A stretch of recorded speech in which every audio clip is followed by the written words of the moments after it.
Afrobeats News. So guys, here, welcome to Afrobeats News, to your home of more Afrobeats entertainment. So today we have a couple of exciting gists coming at you. Now, first up in the news, we have none other than Flavour himself, the one and only, who recently shut down Germany, a place in Frankfurt. He shut it down. It was an amazing showcase from Flavour himself. I'm going to show you guys a clip of Flavour shutting things down in Frankfurt, Germany. Roll it. Frankfurt is where the music Original Mr. Flavour upon your question. Are you ready now? My jollof rice, how do they do today? My tomato chosio, I don't think about you. They make me the wonder because you love me so tender. But now I am darling, cause here is so boring. For a very long time. And it be like said a fever. Let me see you sing now. Oh, you not too much. And aside from this particular one, another exciting news coming from the camp of Burna. As of recent, America's top producer and DJ, the one and only Swizz himself, recently previewed a brand new song, a song that I've never been heard before of himself and Burna. And this one is been causing a lot of stay online. Fans are really excited about this particular one. So guys, here without more talk on my part, here is a clip, Swizz Burna. Roll it. And touch up the sky. Let me see your hand touch up the sky. Touch. Oh, this is me and Burna having fun. Okay. And said, I'm more man, African. I don't have no fear at all. Reaction get chemical. Show you how it has to be. When you try to come for me, try violent man family. When I bring one bag of charge you, you're not trying. And touch up the sky. Let me see your hand touch up the sky. Touch. Oh, this is me and Burna having fun. Okay. And said, I'm more man, African. I don't have no fear at all. Reaction get chemical. Show you how it has to be. When you try to come for me, try violent man family. When I bring one bag of charge you, you're not trying. Guys, what do you think about this particular song? Do you think that this song would turn into that mega hit that would cut across the globe?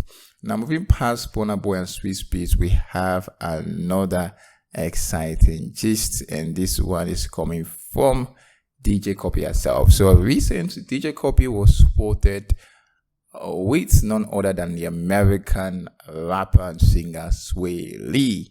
You are spotted somewhere in Nigeria on a yacht. It seems like these guys are just chilling, linking up, and having fun. Fans are, speculating about this. Fans are speculating that there's a relationship thing going on between, DJ Cuppy and Swizz. And then you have other fans who feels like this is just a musical collaboration that is going to lead to new music, especially from DJ Cuppy, because we all know DJ Cuppy have been pretty much AWOL when it comes to music.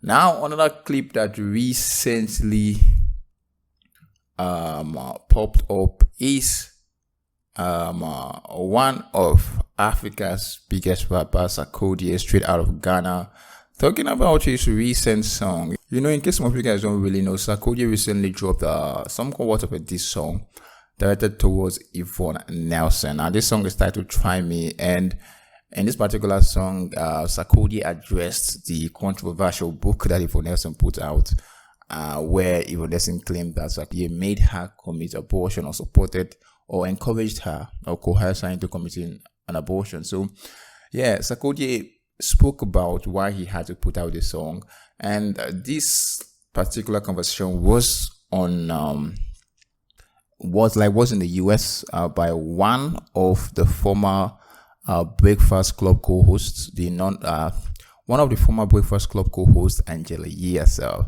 So yeah, Sarkodie explained to her exactly what happened. And guys, here without much talking on my part, here is a clip of Ghanaia's finest. Talking about his recent Yvonne Nelson diss track, Release. Yeah. Now let's get into the meat of this, because the most recent song you put out is called "Try Me." Try Me.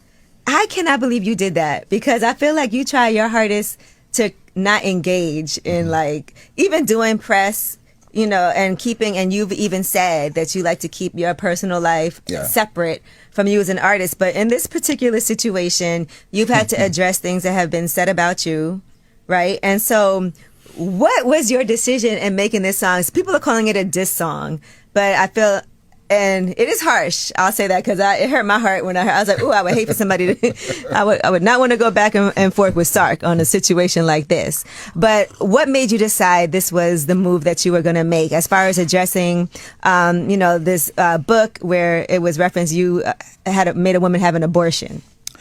To be very honest, it's a sensitive conversation that the reason why I didn't do no media run or press around it is because I know I might lose how I would like to present what I feel about it. So normally this is not the first time I've done records to address certain issue, or maybe a line or two in a record, just to, because I don't know, there's certain energy I hate to feed into, especially speaking about it, because I might lose my cool.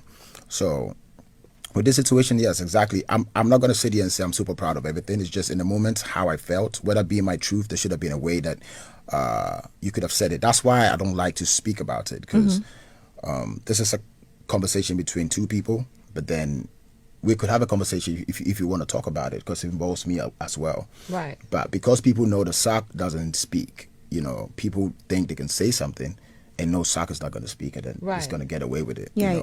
So once in a while, you just let them poke the bear. Yeah. Exactly. Poke the bear. So, and because I'm the same way. If people talk crazy about me, I don't like to address things because I feel like it gives it way more life. Exactly. And I see people do it all the time. And instead of me engaging in a back and forth, I'm like, you know what? Go ahead. I'm going to just keep on doing my thing and not let anybody knock me off my square. True. But this time you said it wasn't a line or two. I mean, so I want to know. the whole record. Who did you let hear this first? Was anybody in the studio with you when you did this? That's what's funny. Please. My team is here. They're all like, people think my team is in support of what I did or the record. None of them knew I did the record, because I was on tour. I'm actually on tour when it happened. Yes. So, and sometimes when I feel something, then the lyrics is going to come right there and then. So I sneaked into the studio to even record this. I didn't let nobody hear it, because I didn't want to hear no advice. Right. I just literally want to do what I felt at that point. And face the consequences later on. But it wasn't like the whole team sat down and said, this is good to go. I did it personally for myself. They probably was like, what are you doing? I can imagine those phone calls and text messages. a lot of phone calls. So in the heat of the moment, the person that I didn't hear from, which normally she would have been the first person to hit me, is my lawyer. So early morning, I was trying to tease her, and I said, Mama C, so don't you care about what's happening? Because you would hit me up and say, what are we doing? But the sad news is she was dead at the same time. What? Yeah, so I see 2 texts go. I didn't hear, of course, she would respond like within 5 minutes. Wow. It took hours, and then I heard she's no more. So Oh just my within God, that period, that's an it's awful- like very, very tough time within that short I'm period. so sorry to hear that. Good. Yeah, I'm really sorry.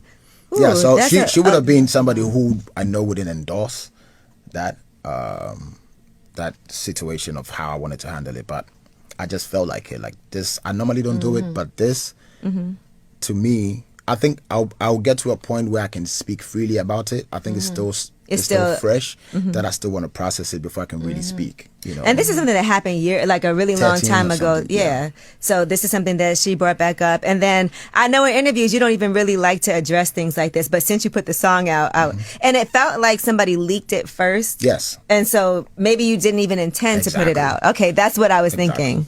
Okay. So you're like, well, it's here now. Because it's in the middle of the night. Okay. Where I was, it was like very late, at I think 2 a.m. And then I see Twitter going crazy and people putting out the record. Oh, so dang. I have no idea, because I didn't give it to. So I have like 2-3 people that I don't want to suspect. Right. It's going to create some energy, because I did it just to hold on to it and see if I'm going to release it. But then when it came out, I was like, let me just put it out. Yeah. Guys, that's pretty much it for Afrobeats News 2. Stay tuned, like and subscribe for more Afrobeats 2 coming at you. And guys, don't forget to like and subscribe and stay tuned. I'm out for now, guys. Peace.